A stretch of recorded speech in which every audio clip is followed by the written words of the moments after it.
Jeg skal vise jer, hvordan man installerer Inspire, hvis man går på Rysensteen Gymnasium.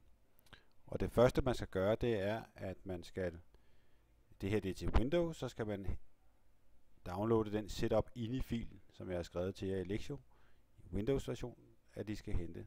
Den ligger jeg på skrivebordet, og I skal downloade Inspire CAS, det skal være den fulde version, og den har jeg også lagt på skrivebordet. Det er vigtigt, at de to filer ligger ved siden af hinanden, eller i samme mappe. Jeg har lagt dem på skrivebordet, og det er fint nok. Og så installerer man ellers bare Inspire, og det her det er Windows 7, så siger jeg ja. Så det vigtige er, at de to filer, at det er de rigtige to filer, og de ligger ved siden af hinanden.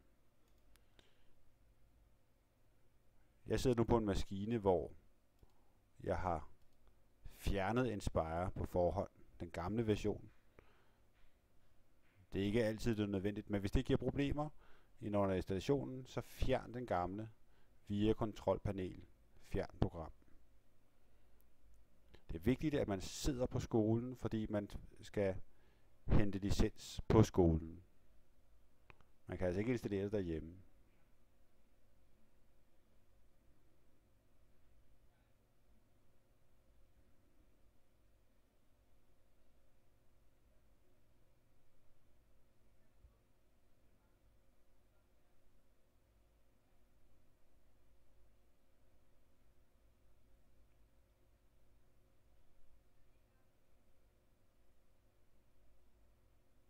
Så håber vi.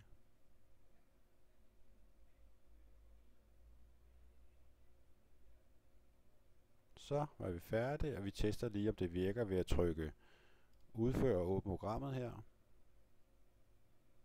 Det er så sådan, at når man starter programmet på skolen, altså man sidder med sin computer på skolen, så får man licens i 30 dage. Så hvis man er fraværende i mere end 30 dage og ikke bruger sin Inspire på skolen, så udløber licensen. Nu gør jeg lige mindre, så I kan se med her. Sådan der ser det ud. Og hvis vi trykker på hjælp, så kan vi se, at aktivere den er grå, så det har fået licens. Så altså, når I åbner Inspire på skolen, så får I fornyet jeres licens i 30 dage.